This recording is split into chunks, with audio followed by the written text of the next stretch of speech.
I'm just going to say out loud what I know a lot of us are thinking in this room. Donald Trump is okay if people in Chicago die. It's Governor J.B. Pritzker last week at an event talking about funds for violence interruption in the city of Chicago, saying that Donald Trump wants to get rid of some of these federal grants to cities for law enforcement and violence interruption. Welcome back. It's Illinois in Focus Daily. I'm Greg Bishop, and obviously if you subscribe to the newsletter, you saw that story last week, and also with the weekend edition of Illinois in Focus Daily, you heard some of that conversation. But we've got some other elements here to tackle with the crime rates, with federal funding, with the state's sanctuary policies. So it's right here with Illinois in Focus Daily. The issue of federal dollars being used to give to nonprofit organizations, how those are ultimately implemented, and are we seeing any benefit? Are we seeing crime rates come down? You have the governor and the Chicago mayor talking about crime rates. In particular, Chicago Mayor Brandon Johnson said that crime rates are going down. I'm proud to say in the city of Chicago, crime is down. In fact, as I stand before you today, we have seen over 23% decrease in homicides this year alone. In the month of April, homicides are down 67%. That does not happen without the partnership with violence interrupters, community members, as well as our police department. And while this is encouraging news, we know that any shooting or any death is one too many. So Johnson laying out that crime is down. I just pulled up the statistics here from Chicago Police, which you can see for yourself. Just search Chicago Police crime statistics. And look, I mean, there's a lot of green there, especially when you look at the last 7 days and the last 28 days and year to date. Murder down year to date, 24%.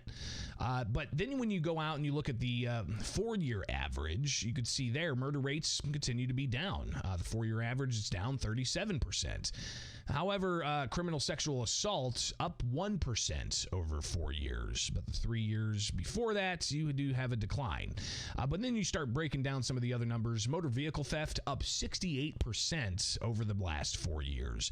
Misdemeanor theft up 72% over the last 4 years.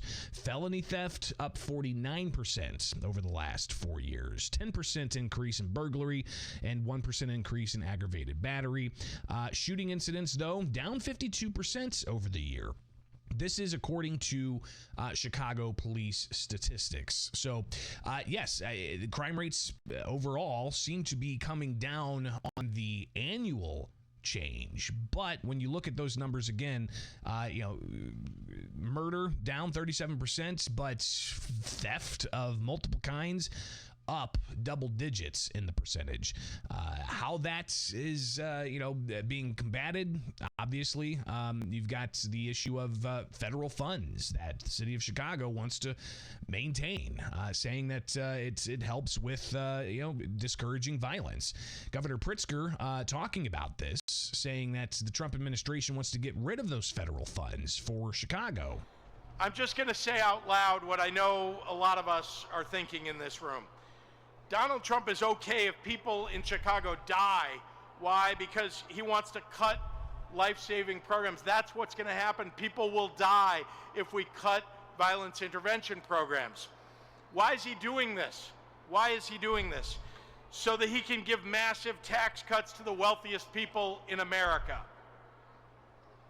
I think that's wrong. I know you do too. So Pritzker talking about the issue of federal funds being withheld from a city like Chicago. And if you recall, Pam Bondi, the U.S. Attorney General under the Trump administration, sued Chicago, Cook County, and the state of Illinois over its sanctuary city and state policies. Policies that say local and state law enforcement can't communicate with federal immigration officials on immigration detainer orders.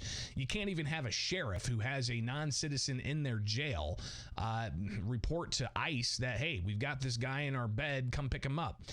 So obviously the state laws countering the federal immigration authority and the U.S. Department of Justice suing the state of Illinois.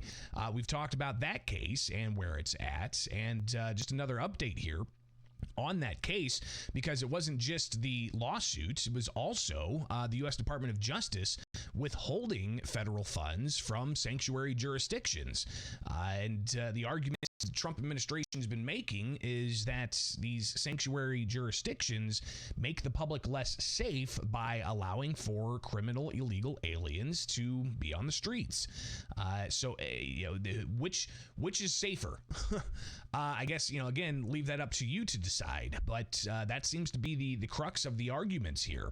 So the lawsuit that the U.S. Department of Justice has against the state of Illinois, they filed that, what was that, in February. The state ultimately replied and pushed for the lawsuit to be dismissed.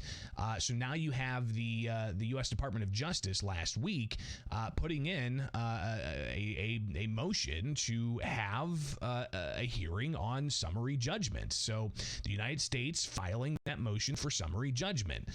You then have a document that was filed by the U.S. Department of Justice supporting that. Then you have other docket entries where the judge on April 15th said defendants have until April 22nd, tomorrow, to advise the court, preferably through a single consolidated filing, as to their position on a briefing schedule and discovery in light of the United States motion for summary judgment.